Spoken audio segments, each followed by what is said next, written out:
Hi, this is Indranil and you are watching Business Bites in our channel The Spotlight, India's first online business news channel.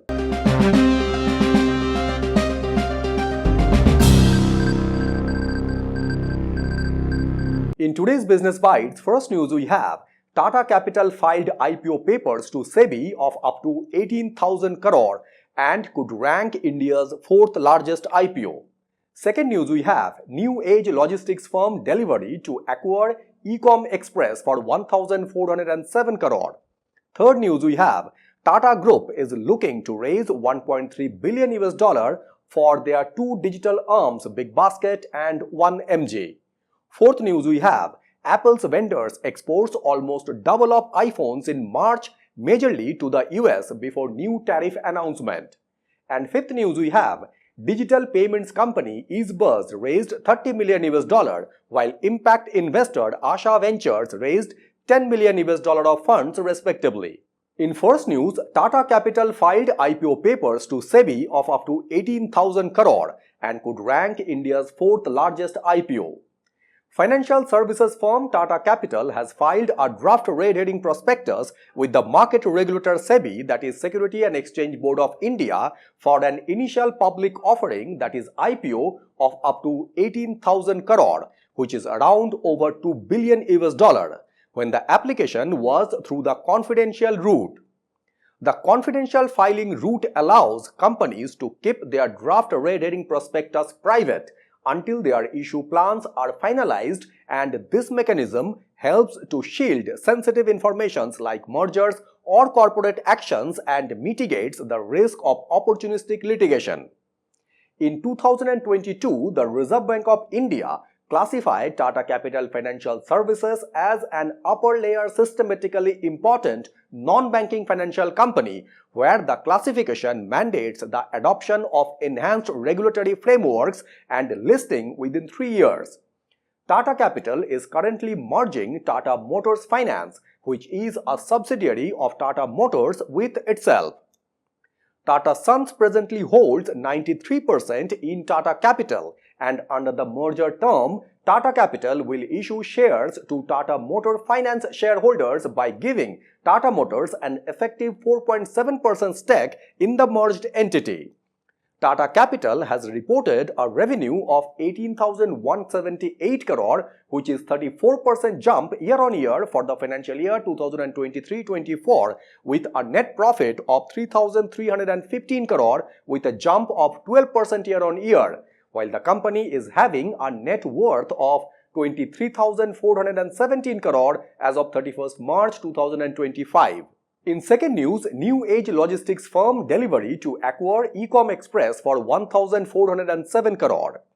Gurugram-based company Ecom Express, which was valued at more than 7,000 crore as of January 2024, was struggling in business and also cancelled their planned IPO, that is initial public offering, last year amid declining business, where this acquisition is among the biggest consolidation moves in the logistics sector, where nearly 80% cut in their valuation, which comes in the backdrop of a challenging time for e-commerce focused logistic players and Ecom Express's inability to diversify beyond servicing online retailers. This acquisition will help Delivery to enhance scale and to improve their competitive position, when Ecom Express and Delivery were among the first third-party logistic firms that aimed to leverage India's e-commerce growth in 2011-2012 as the likes of Flipkart, Snapdeal and Amazon started gaining consumer tractions.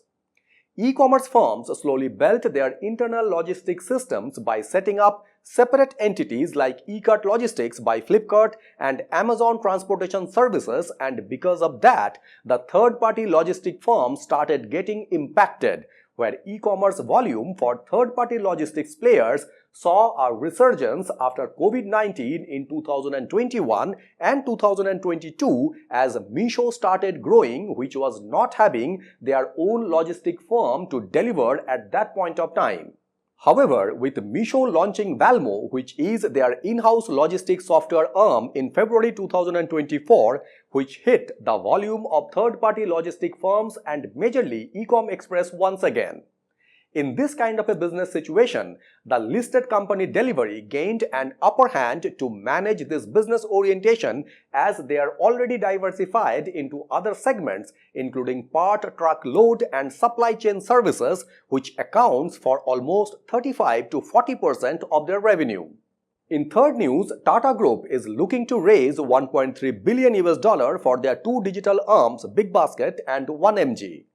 Tata Group owns over 65% in Bangalore-based BigBasket, which was last valued at $3.2 billion, where Mirai Asset VC and the UK's CDC Group are among other investors, while Tata Digital owns around 63% of Tata 1mg with other investors, which includes Secure Capital. Out of the $1.3 billion fundraising, $1 billion has been planned for BigBasket, which was known for scheduled and slotted grocery deliveries and forced to pivot into the quick commerce after resisting the shift. And the remaining $300 million will be allotted for their online pharmacy 1mg, where both the units come under Tata Digital. Tata Sons has invested over $2 billion in the new super app Till Time, where their performance is not up to the expectations, as the group has been reportedly seeking accountability and made this clear that the business must show profit and the funding flow won't be open endlessly. When BigBasket contributes the biggest share of Tata Digital's revenue, which was doubled to 420.51 crore in the financial year 2024 compared to financial year 2023. Business like BigBasket are seen as mature enough to drive growth based on market realities, where newly entered Zepto and their other competitors like Blinkit and Instamart is moving aggressively into deeper market penetration, when BigBasket has to move swiftly in spaces ignored earlier, and that needs big funds. In fourth news, Apple's vendors' exports almost double of iPhones in March majorly to the US before new tariff announcement.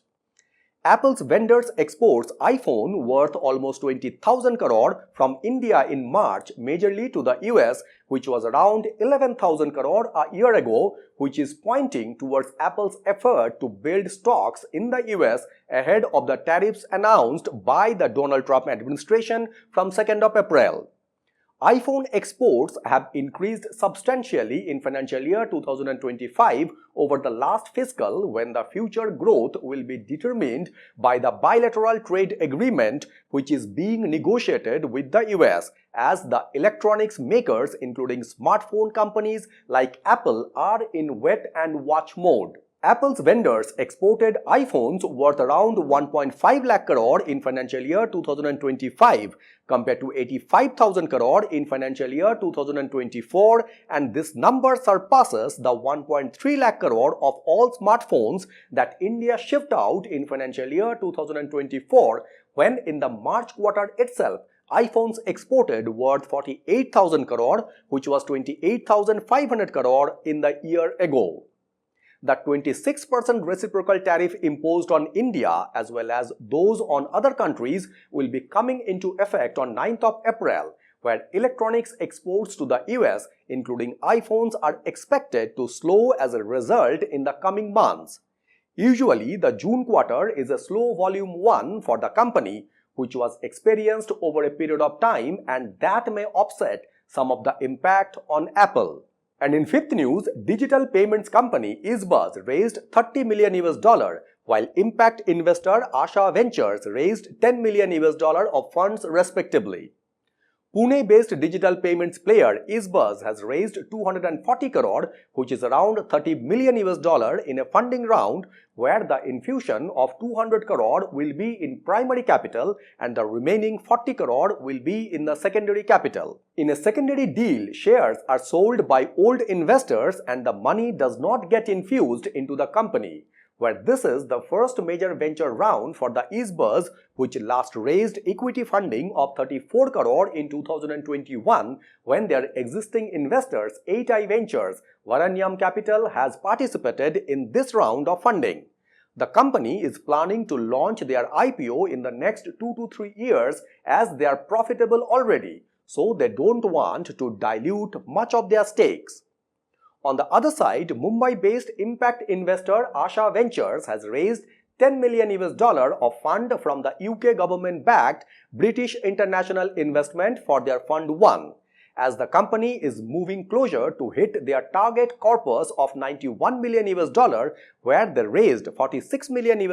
as their debut fund in December 2023 from limited partners like Small Industries Development Bank of India, Self-Reliant India, and family offices of Mr. Ajay Parekh from Pidilite Industries and Mr. Nimesh Kampani from the JM Financial Group.